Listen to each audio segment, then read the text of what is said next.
Make sure you subscribe to JerCrispy. Alright. Gotta clear your throat sometime. But what's up, y'all? It's your host with the most, that does the most, JerCrispy. And welcome back to another video. Today I got y'all why the Monster House is underappreciated. Whatever he's trying to say. I'm like, say goodbye. And it's by 24th frames of Nick. What do y'all come up with the YouTuber names? And I ain't finna ask. Make sure you like, comment, subscribe, follow our social media. That is gonna pop up on the screen. And we're on the road to 100. Let's see how this goes. This video is sponsored by Skillshare. Lately, I think I've been it's that Monster House. Paranoid about the things around me and not focusing on what's right in front of me. I cling to my past, I cling to what's comfortable, and I don't know how to let go. I'm so desperate to keep the things that make me happy close to me. I'm too scared to think about what might happen if I change. This movie right here, The Monster House, was the best horror little movie. This dude, both of the dudes like this one girl. But we obviously know, for all my big brothers out there, we physically hold up. And I need y'all to see me, because y'all physically need to see what I'm talking about. All my big bros, when you're young, ain't no girl gonna want you like that, my boy. But once you get older, say goodbye, all the girls gonna want you. Like when you get to high school and like late middle school, say goodbye, all the girls gonna want you. Simple.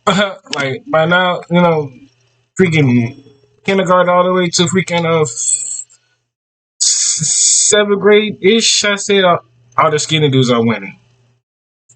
But you know, when you get to later in high school, say goodbye. All the fat dudes gonna get some love. I'm playing.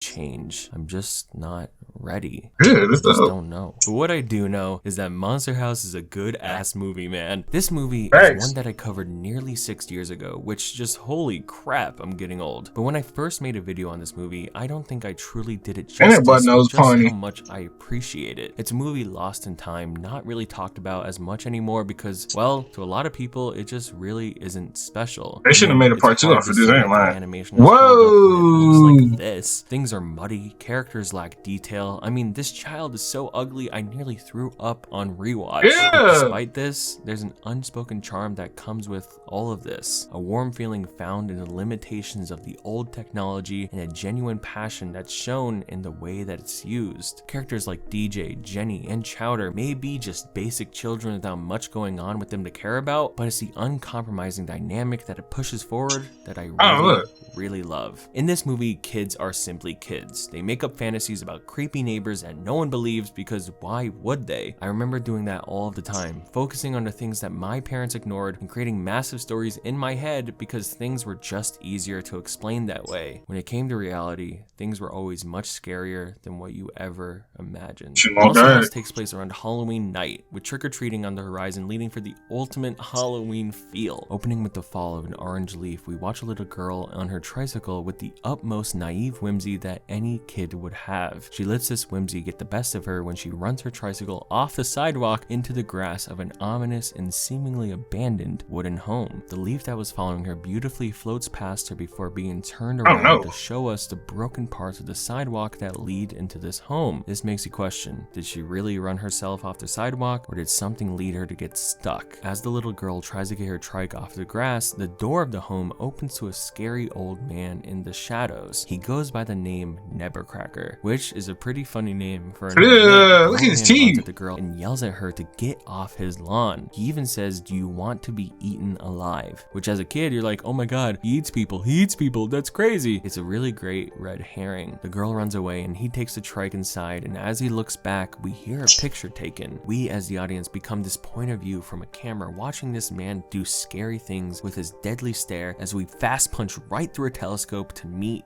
DJ. We see how DJ is obsessed with Nevercracker, taking notes of everything that he's done in the last couple months. And some of these photos give me the shivers. I mean, geez, I'm scared. This whole intro is a great setup for DJ's obsession. His imagination runs wild. Why is he taking things from kid? Why is he so off-putting? Who is this old man? There's rumors of him killing his wife, which is dark and an interesting story for essentially a kid's movie. DJ runs downstairs to tell his parents about Nevercracker, but they of course just brush it off. And while this might be all you see of the parents for the majority of the film, their dynamic with DJ is really adorable. Their faces may be a little overexpressive at times, but I like it. They leave for the weekend and tell him that the babysitter is on the way, and then we meet Chowder. Chowder is extremely excited for the Halloween festivities like trick-or-treating, but DJ is far too focused on his own imagination and fears. He tells Chowder that he won't go trick-or-treating, which like, dude, come on.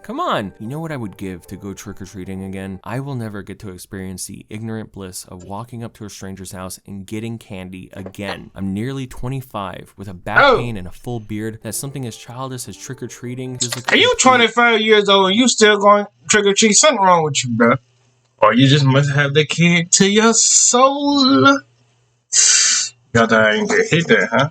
Lifetime to your ago. soul. After playing a little basketball, the ball accidentally bounces into Nevercracker's lawn. They run toward it before stopping in their tracks from fear. The ball looms yards away with a mix of dirt and entangled pipes below. The only thing separating them from fun is fear. When DJ attempts to run for the ball, Nevercracker notices and runs after him. Nevercracker yells at DJ to stay away, but while inherently angry, there's a huge hint of sadness in his words, begging him to stay away rather than ordering him to. It's a great voice performance by Steve Buscemi that really elevates this character. Through his outrage, Nevercracker has a heart attack as we zoom in through DJ's eyes as he collapses on top of him, lifeless. As the ambulance drags him away, his hands grace the tops of the grass almost reaching back to grab him and not let him go. DJ picks up a key that is dropped, and the two boys look at the house contemplating what just happened as we look from inside the house through glass cracking in between them and covering DJ's neck. This whole intro is stunning. It's somber, it's warm, there's a presence of something on the horizon. And we found out that his wife died inside the house or something like that, and she like keeping him there because like the house is basically his wife or something like that. Ain't it like that though? Like I don't know. That just gives me the chill. Soon, DJ's babysitter Elizabeth arrives, who is a cool goth girl that rules over DJ with an iron fist, taking control of the house while he has to suffer with the fact that he might have led an old man to his death. As he goes up to his room, you can see a fire billowing from the chimney of the house, a fire that wasn't there before, a fire that Nevercracker never started. As DJ lays down to sleep, the house casts a huge shadow through the window with a massive hand appearing maliciously over DJ. This part is my favorite part. Yeah, I don't know. He wakes up to a phone call with no one on the other end. Calling it back, he hears it ring from an echo across the street inside the house. He peers through the window, heart racing, nothing but the cold silence of the night. And boom! Oh no, you can't play like that. Scares DJ. Oh no, you can't play like that. Dog, you cannot play like that, dog. Ain't no way. You cannot play like that, bro. Like, instantly, dude. I would have had probably damn near freaking I would have damn near had to beat you up after that, bro. Almost gave me a heart attack. No holds bar fear that this movie pushes through DJ in this moment. The consequences of his altercation with Nevercracker lead for his mind to run wild. This movie's genuine approach to slow building scares is fantastic. We see Elizabeth and Bones downstairs, and soon Bones is thrown out with him in a drunken state. He walks towards the house across the street, throwing his beer bottle on the lawn, reflecting how tiny he is inside. Look at the tiny man. Look at him. He's so tiny. The house opens its door with a glowing red kite, reminiscent of one for the setup for the finale, but it is whatever. DJ tells Chowder of the house feeling haunted and like something's wrong, and Chowder messes with him by crawling up to the front porch. Chowder antagonizes and eggs on both DJ and the house, even ringing the doorbell, which is the final straw. The house opens its windows like huge glowing eyes from a beast. The wood cracks and creaks and reveals sharp teeth and a rug for a tongue. The house is alive. The house is angry. The house is a monster house. The kids run away until the next morning, where we meet Jenny, a smart girl hustling her way to sell some candy in a neighborhood. The babysitter buys some chocolate and walks in on DJ and Chowder obsessively watching the house. They've done gross boy things like peeing in bottles instead of going to the bathroom, a really fun moment of just kids messing around being gross and obsessing over something insane. The boys soon see Jenny on the telescope and the music swells with the both of them instantly swooning. They see her start to walk up to the house across the street and run to warn her. She doesn't believe them, of course, until the house sees this as an opportunity to try and claim another victim. And in a fun but scary scene, the sidewalks lift her and carry her towards the house in almost an amusement park kind of way. It's just so cool. And as soon as Elizabeth opens the door to look outside, boom, the house satisfyingly turns everything back to normal in a quick fashion. The boys then do their best to explain to Jenny what she just saw, leading for her to be part of the group by experience. The house taunts them with Chowder's basketball, which is so funny, and then goofy, dumb cops pull up. They try telling the cops about the house, but of course they don't believe them. The cops are just the true ripe a-holes that you're just looking for something to happen to. The kids then go find a guy who might know more about the house, and this part, while kind of iconic in its GIF format, I don't think it really works with the movie. It breaks a good flow in favor of having some fun, goofy character, and while funny, it just doesn't fit that well, in my opinion. You know what does fit? Learning. You always need to fit learning in your life, which is why this video is oh my god, nope, nope, nope. 3D. Get back. With I first don't and care. the kids Oh.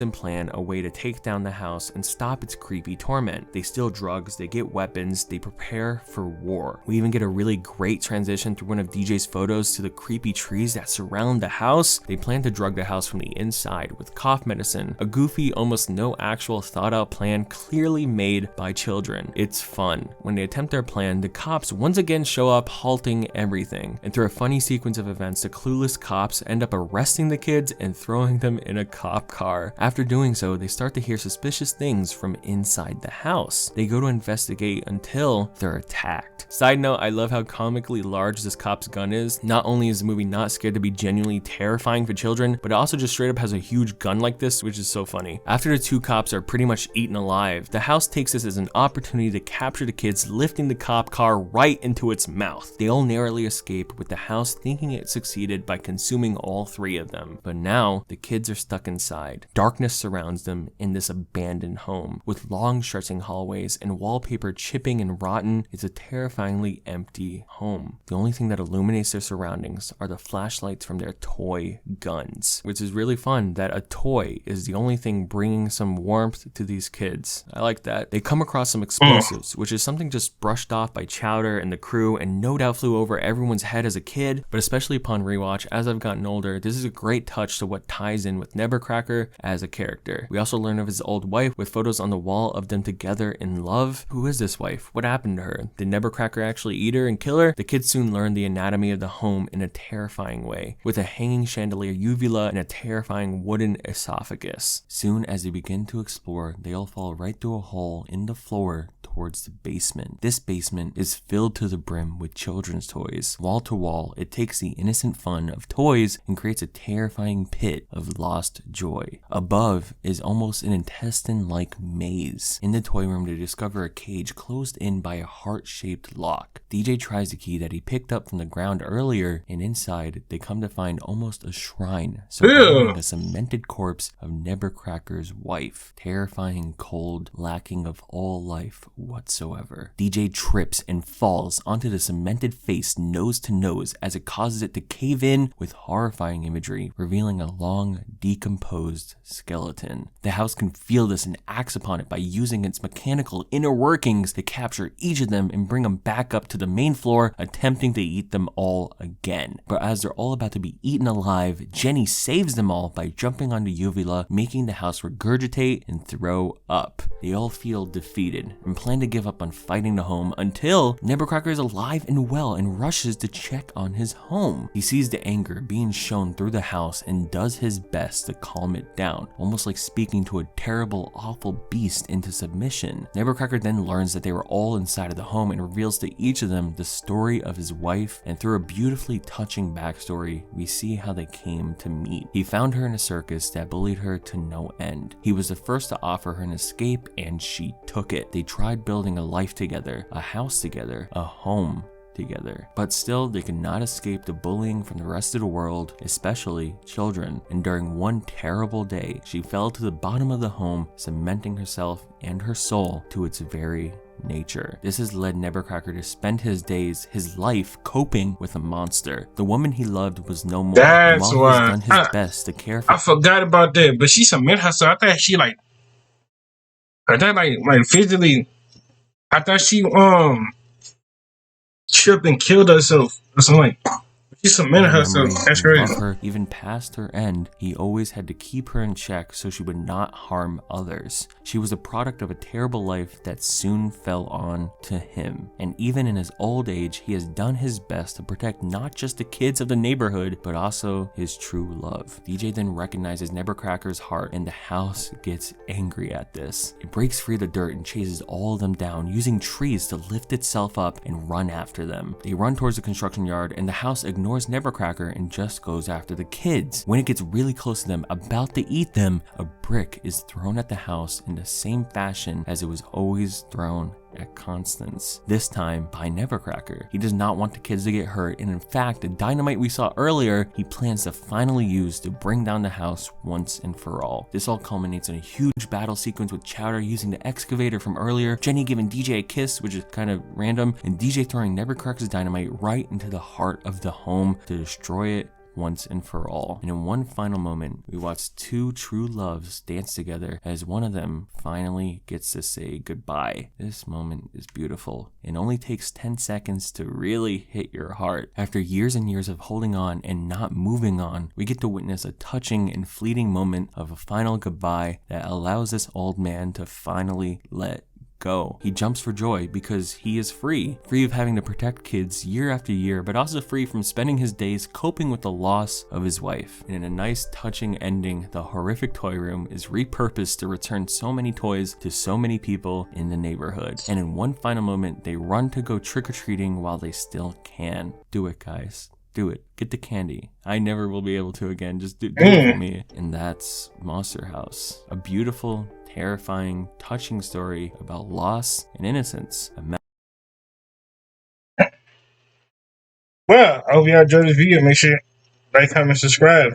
That was Monster House. As I remember, it was a good show. It was a good show. I mean, when I was little watching it, it was a good show. Know that. But I see y'all when I see y'all on the road to 100, and I see y'all when I see y'all. Bye.